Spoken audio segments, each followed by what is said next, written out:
The cold air inside the abandoned hangar smelled of rust, smoke and sweat. Faded sunlight filtered through broken windows, drawing long lines of gold across the cracked concrete floor. In the middle of the room sat a young woman, Alina, a volunteer who had been captured the night before while helping civilians escape from the outskirts of the city. Her wrists were tied tightly behind her back, the rough rope cutting into her skin. Every small movement made her wince, but she refused to let a sound escape her lips. Around her stood several soldiers, men with hollow eyes and stained uniforms. They laughed, harsh, ugly laughter that echoed through the empty hall. To them she was just another prisoner, another symbol of the other side. The oldest among them, a tall man with a scar running down his cheek, leaned over her. "Still trying to look brave?" he sneered. "You think someone will come for you?" Alina didn't answer. She stared straight ahead, her mind racing but her face calm. She remembered her parents, both doctors, both working near the front lines to save lives. They had taught her to never show fear, even when surrounded by it. The soldiers tied her to a metal chair in the center of the hangar, their laughter growing louder. One of them mocked her, calling her the little heroine. Another poured a cup of water and splashed it across her face, just to see if she'd break. But she didn't. She simply blinked the water away, her jaw clenched, her gaze steady. "Look at her," said the youngest soldier, his grin faltering for a moment. "She's not even scared." "Everyone breaks," replied the one with the scar. "Give her time." For a brief second, silence fell, heavy and strange. The laughter stopped. The only sound was the wind whistling through a shattered window and the faint creak of the chair as Alina shifted. Somewhere outside, an engine roared in the distance, faint at first, then growing louder. The soldiers didn't notice it right away. They were too busy pretending to be powerful. But Alina heard it. Her heart skipped a beat. She knew that sound, the familiar rumble of a military convoy, one she had heard many times before when her parents arrived at field hospitals. Something inside her whispered, "They're coming!" The distant hum of engines grew louder, turning into a deep rhythmic thunder that shook the thin metal walls of the hangar. Dust fell from the rafters, swirling in the cold air. The soldiers froze mid-laughter, exchanging uncertain glances. "What the hell is that?" muttered the youngest one, stepping toward the door. The scarred commander barked, "Stay put, probably one of ours." But even he didn't sound sure. The noise was different, disciplined, powerful, too precise to belong to their ragged unit. Alina lifted her head, her eyes flickering with hope she tried desperately to hide. The rope still bit into her wrists, but her pulse quickened. She strained her ears, catching the distinct sound of armored vehicles coming to a stop just beyond the gates. Then silence, the kind that presses against your chest and makes it hard to breathe. The hangar doors groaned as a pair of headlights flashed through the cracks. The soldiers raised their weapons, tense now, unsure whether to fight or hide. A voice outside shouted something, firm, commanding, unmistakably confident. The scarred man stiffened, recognition flickering in his eyes. "That can't be," he whispered. A moment later, the doors burst open. Cold air swept in, carrying the smell of diesel and rain. A line of figures entered, soldiers in clean, modern gear, moving with synchronized precision.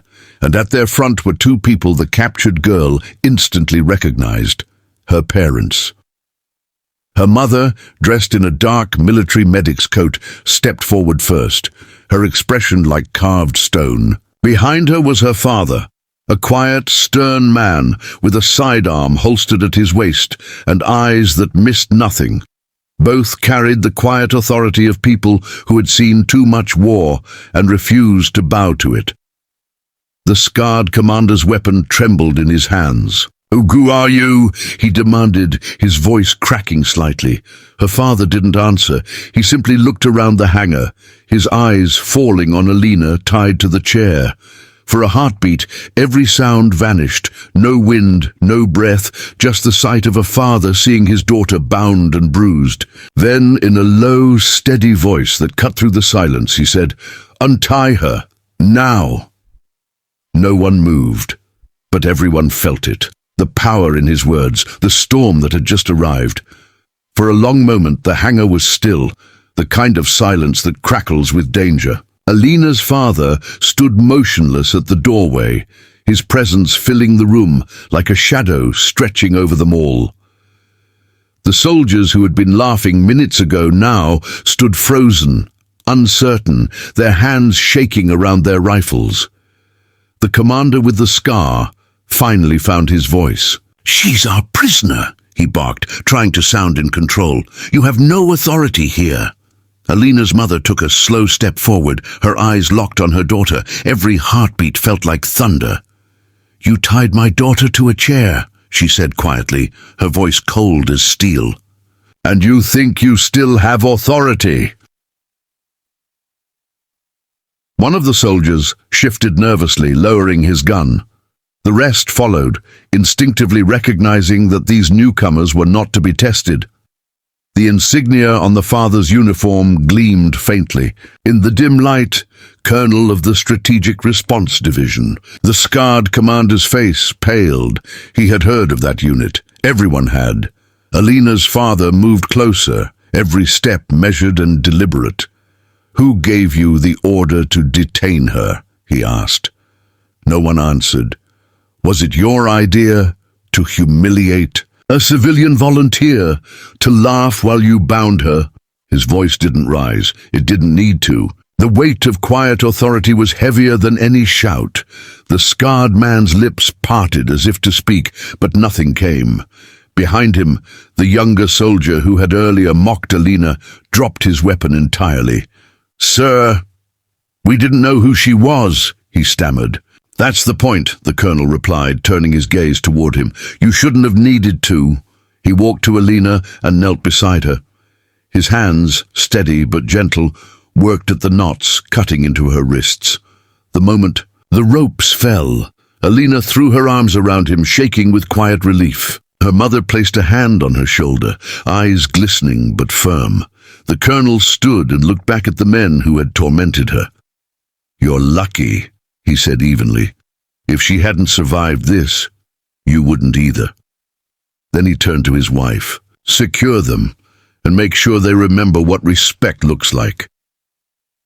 The laughter that once filled the hangar was gone, replaced by the heavy echo of boots, orders, and the shame of men who had finally realized what they'd done. The hangar was unrecognizable now, the chaos replaced by a tense, disciplined order. The soldiers who had once mocked and laughed now stood in a trembling line along the wall, their weapons confiscated, their eyes lowered. The sound of boots echoed as Alina's parents moved through the space, issuing quiet commands to their unit. Outside, the rain had started.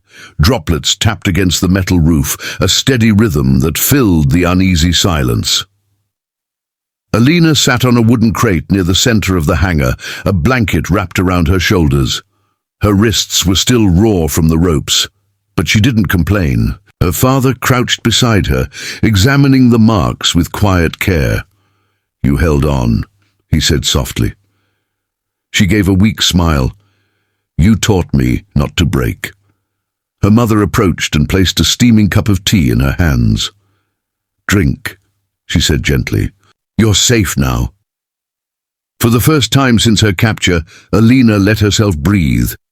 The warmth from the tea spread through her fingers, and tears she had refused to shed finally welled in her eyes. She looked at her parents, not just as rescuers, but as people who had seen the worst of humanity and still chosen compassion over cruelty. Across the hangar, the scarred commander shifted uncomfortably under the colonel's gaze. "Sir," he said finally, his voice hoarse, "we didn't mean—" The colonel raised a hand, stopping him. "You don't get to speak meaning into your actions," he said quietly. "You tied a helpless girl to a chair and called it war. That's not duty, that's cowardice." No one argued. The words hung heavy in the air, like a verdict already delivered. A moment later, a young medic entered and saluted. "The transport is ready, sir. The storm is closing in." The colonel nodded and turned to his daughter. "We're going home." Alina stood slowly, her legs trembling but steady.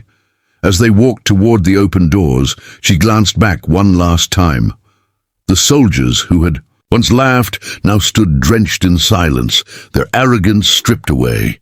The rain poured harder outside, washing the blood and dust from the ground. As Alina stepped into it, she lifted her face to the sky, free, alive, and stronger than the fear that once surrounded her. The storm was over, but its lesson would remain forever.